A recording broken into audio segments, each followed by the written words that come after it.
Could London's new Chinese embassy endanger Hong Kong's exiled activists?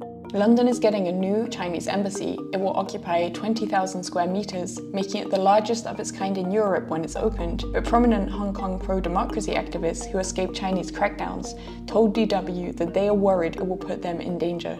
I'm an exile activist. I'm actually still have a bounty on my head. It's actually the vibe is very intimidating. Simon Chung is a former British consulate employee in Hong Kong. This photo was taken just before he was detained and tortured by Chinese authorities for 15 days during the 2019 pro-democracy protests. He later fled to London and was granted asylum in the UK. We worry about our own safety because it seems emboldening them to go forward to target us. For Simon, transnational repression remains an ever-present threat. I've already been feeling not safe at all, and I feel being followed. He is worried that the new embassy means that activists such as himself could become a target, as embassy grounds belong to China and are no longer under UK jurisdiction.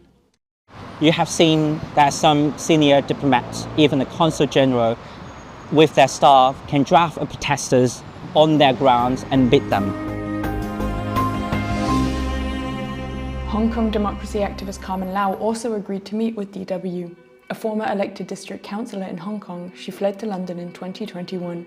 The Chinese government has since put a 100,000 Hong Kong dollar bounty on her. My neighbours here in the UK received letters, anonymous letters from Macau and Hong Kong about me. One was about the $1 million bounty, and there were also a paragraph encouraging my neighbours to turn me in to the Chinese embassy. Carmen's neighbours also received this letter featuring AI-generated explicit images of her and her address.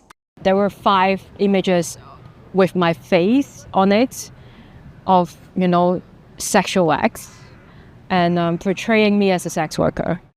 The incidents left her feeling so unsafe that she is now moving and changing her address regularly to protect herself.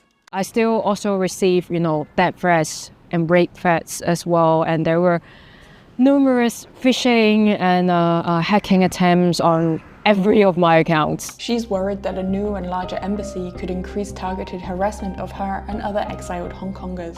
If the British government allows the largest embassy in Europe to be built in London by the Chinese regime, that would pose a very significant threat to the diaspora here.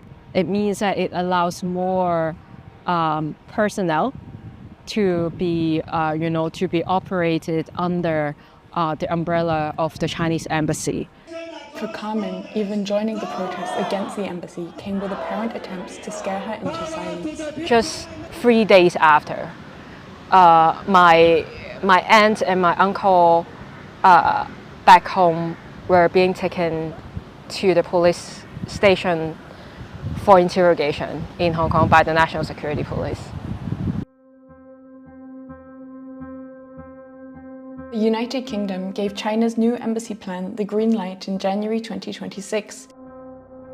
It will be built here on the site of the former Royal Mint. The site was bought by China in 2018 at a cost of £255 million, or €298 million. Since then, there's been significant debate about increased spying and surveillance. This is in addition to concerns about physical proximity to fibre optic data carrying cables close to the City of London. But China expert Charles Parton told DW that he believes the concern is overblown.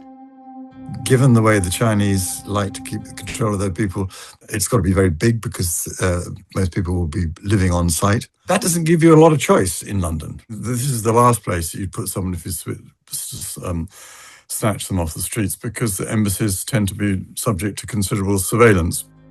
There are plenty of things where we should be holding the Chinese to account and attacking them for their behaviour or defending ourselves against this and that. But let's concentrate the fire on the things that really matter, and the embassy isn't one of them.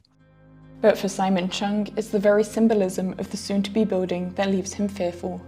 I might need to think twice whenever time that if I just walk by here around this area.